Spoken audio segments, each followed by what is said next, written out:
down into the Georgian kitchens. They were left locked up for hundreds of years. After Queen Charlotte died, the royal family didn't come back here and the kitchens were largely left alone, so they're very authentic from that time, as you'll see. Just to warn you, as we go in, obviously it's going to get dark quite suddenly, and we're going to go down the original stone steps, so just please be careful because they're a little bit uneven. Okay, let's go ahead of me, I'll come behind.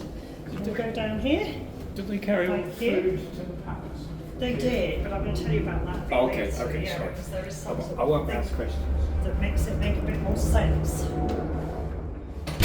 Okay, just please go down, and if you just push the door on the right hand side, it'll open up. Okay. And we're going to start on the right, On the right. in the room here. Over there.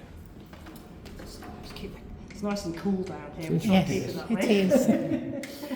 Okay, let's come in here.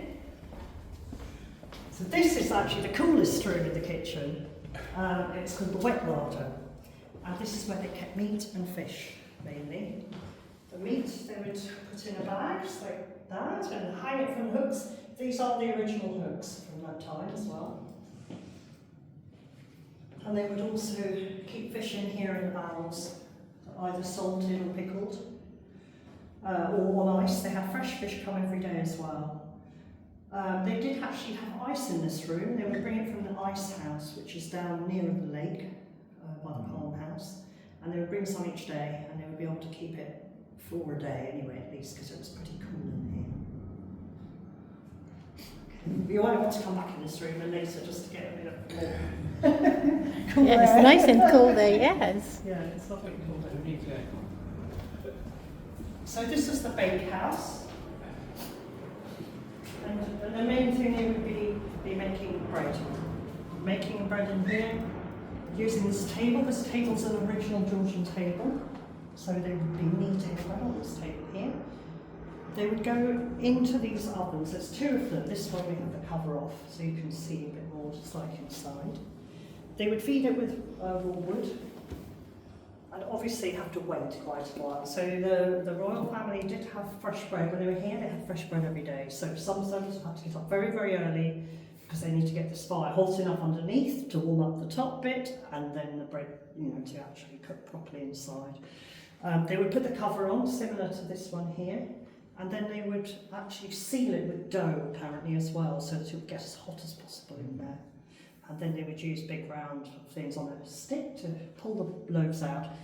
Really quite similar to what we would see as a pizza oven now. Yes. Done in the same way.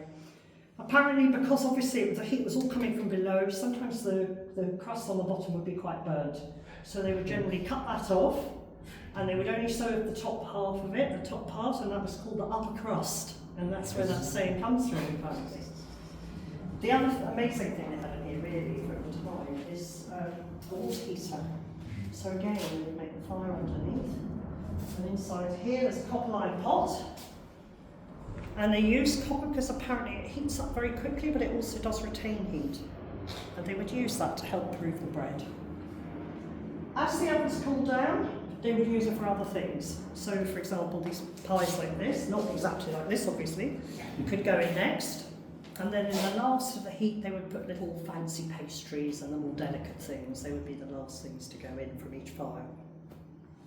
This is an aberration, shouldn't be here because it's Victorian. It's the only sort of updated thing really in here.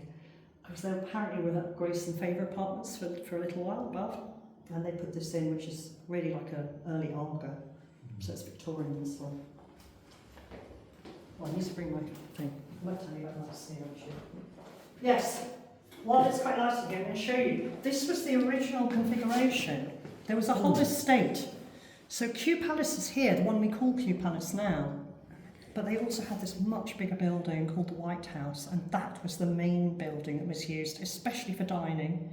Much bigger rooms, more formal. When they had guests, for example, they would be here. And that's really, where are the kitchens here? It makes much more sense as to why they're placed here so far away from what we see as Kew Palace now, because mostly they would be coming just quickly to here, not nearly as far away. And that's actually just on the grass. When you come in, there's a big expanse of grass there. That's where the White House stood. How big the land? Well, it changed at different times. Yeah. Now Kew Gardens is 136 acres. A lot of that was the Royal Gardens. And so, for example, things like the pagoda, which is right at the other end of the gardens, was part of their grounds. They had ornamented buildings built throughout the gardens that they could stroll around and stuff. So it was a big area. And also Queen Charlotte's Cottage, which is also right over the other side, belonged to them as well. They would go there to have picnics. Obviously they didn't carry the food themselves. That would have been, there's a little kitchen there where it could be prepared and brought over. Okay. There's a very exciting thing in here, which is new in here. Not to be forgotten. They got a little commode here. I know. The ensuite, the kitchen ensuite, exactly. With a nice little courtesy window as well. At that time, working here, there would only be men and boys. There were no women working in the kitchens. It was traditional that it would be only male people would work here. Oh. And some of them lived above. There was actually accommodation above. And for example, the clerk of the kitchen, who was the main boss, who ordered in all the food, planned all the menus and everything, he had an office as well as a bedroom on the floor just above here. And above that, the more lowly people would have somewhere to stay. But at that time, there were also obviously villages at Kew and at Richmond, so some people came to work here for the day, came from their families and went back at the end of a long, hard day. And apparently the pay was very, very good, so people were wanting to work here. Better than now. Yeah. Well, I was in royal family, so I guess they had to pay properly. Yeah.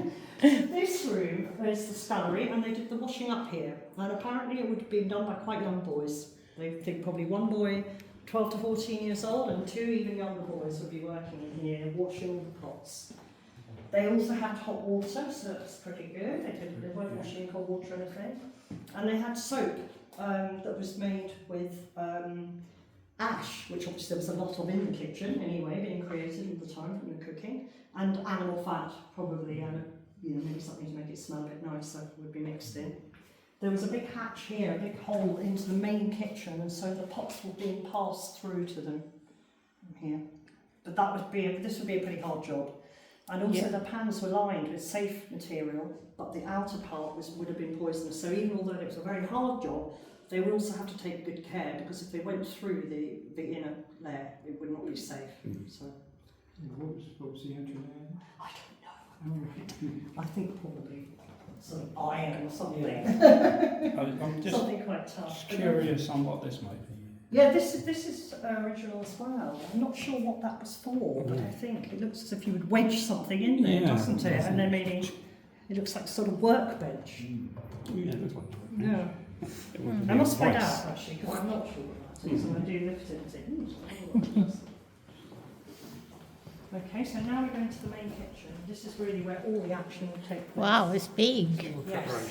And what's this for? I'll tell you about that at the end. Oh. Wait for It's it. actually something to do with the end of the process. Oh. It's quite an interesting thing.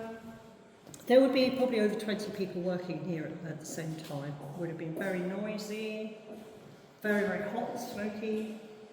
But luckily they have these high windows, so at least some of the fumes would be able to go out. Because it would have been quite dangerous as well to be working with so much of carbon monoxide coming from the flames. This table is original. We know that this was commissioned and put into the kitchen in 1737 when the kitchen was first built, basically. And so the marks, where you see the knife cuts on this side, were from that time, because this part of the kitchen particularly was totally closed up for hundreds of years. It was actually bricked across this bit here, and was only discovered, when they did the refurbishment in around 2006. They found this part. Part of the reason they were doing a lot of cutting on this side here would have been meat, because this is where they were cooking. Sorry, there's a strange obesity. There's no ghosts, as far as I know. Made up ghosts. Somebody's walking. Yeah. Make you scared. Yeah, I know, it is a bit scary when you're not expecting it. So this is where the main cookery went on. And obviously their diet was very meat heavy, meat and fish, and also quite stodgy at the time. This is quite an amazing thing because it was actually mechanised. Basically, obviously, the heat goes up, and there was a fan. If you can look up here. It was attached to this pulley. And so they have these spits would go across, and they would be being turned. You know, like a rotisserie, basically, in a mechanised way. Get a whole cow across there. Yeah, exactly. They could also choose how much heat to have.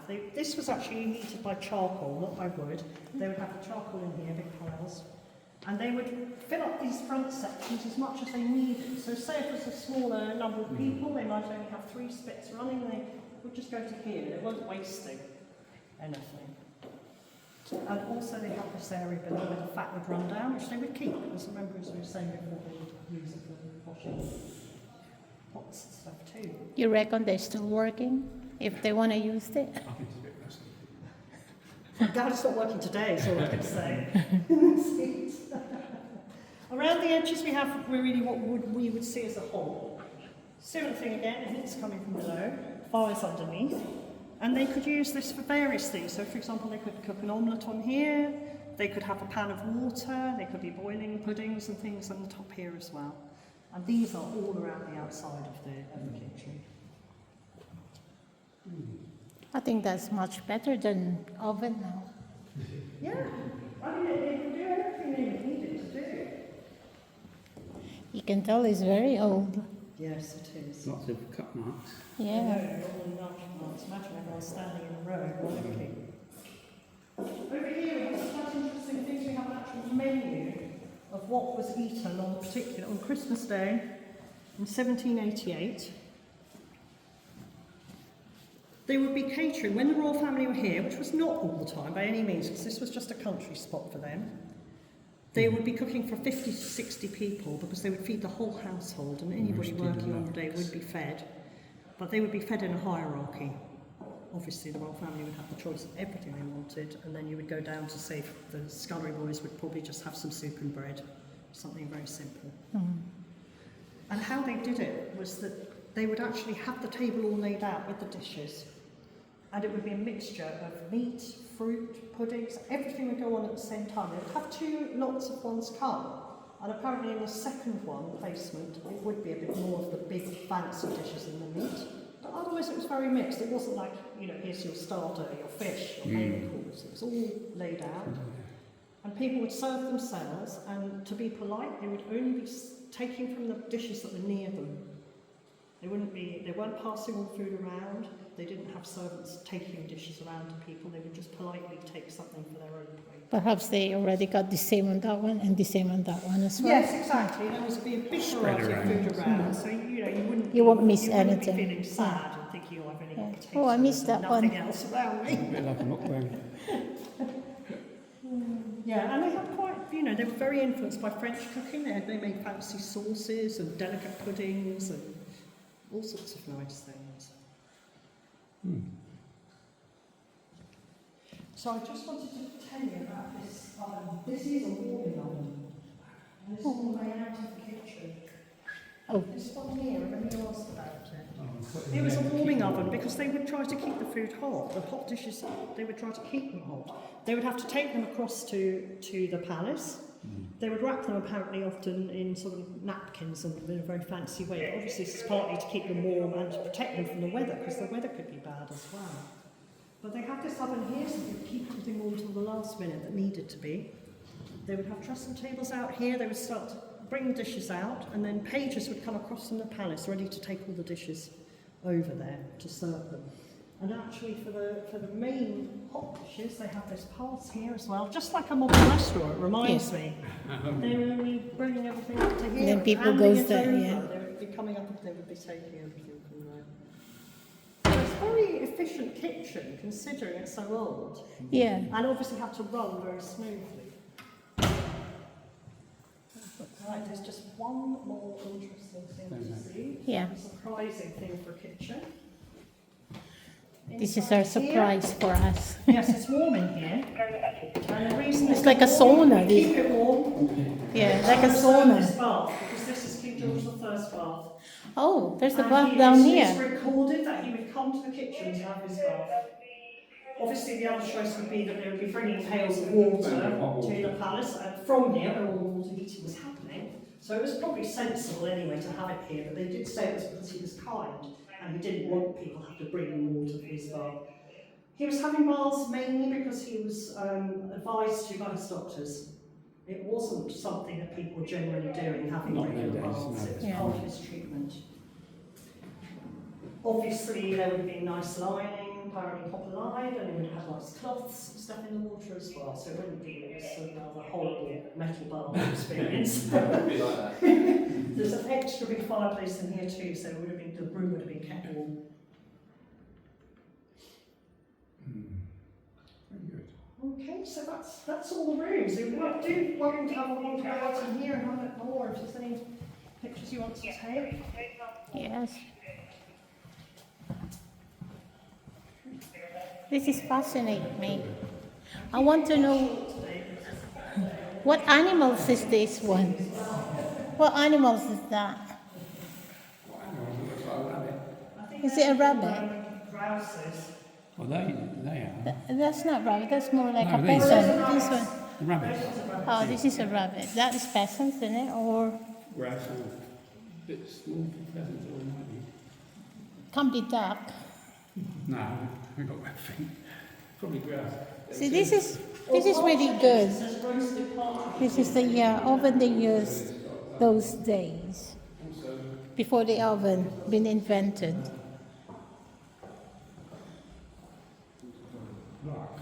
Ooh, they're tiny, very tiny little birds. And of course, we need to chop here. Guys, this one is for donation. They donate some money so we can help the Oh yes, kids like donations this. are very gratefully received here because obviously we have the palace Because- is free and this is free, but if you Yeah. would like to donate, Did you donate? No, not yet. I need your card. that's very kind. What's on there at the moment? 5 or 10. Is it? Oh yeah, you just Yeah. I really You just don't tap want it. to be set on fire. It's already set on fire, Yeah. isn't it? Yeah, that's brilliant. Oh, Thank you. There we go. That was easy. Thank you for your knowledge.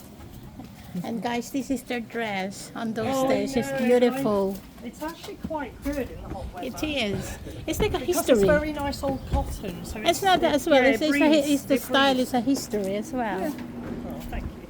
Thank you for your knowledge. It's really good. Thank you for coming. Enjoyed it. Yeah, I hope you enjoy the rest of your day. We will. Try to keep in the shade. Yeah, I know. Yeah. You got new people now. Yeah, exactly. Yeah, but there's another 10 minutes to wait, so I'd like to try and tie up my shard and beatrix. You don't do all the growing. No, not at all. It's, there's gardeners. There's gardeners. We have to put the garden on every day. Hello there. Hi. Thank you. Thank you very much.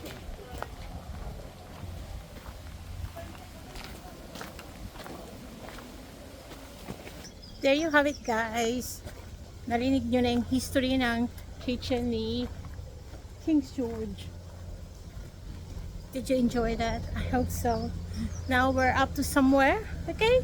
We'll see you later.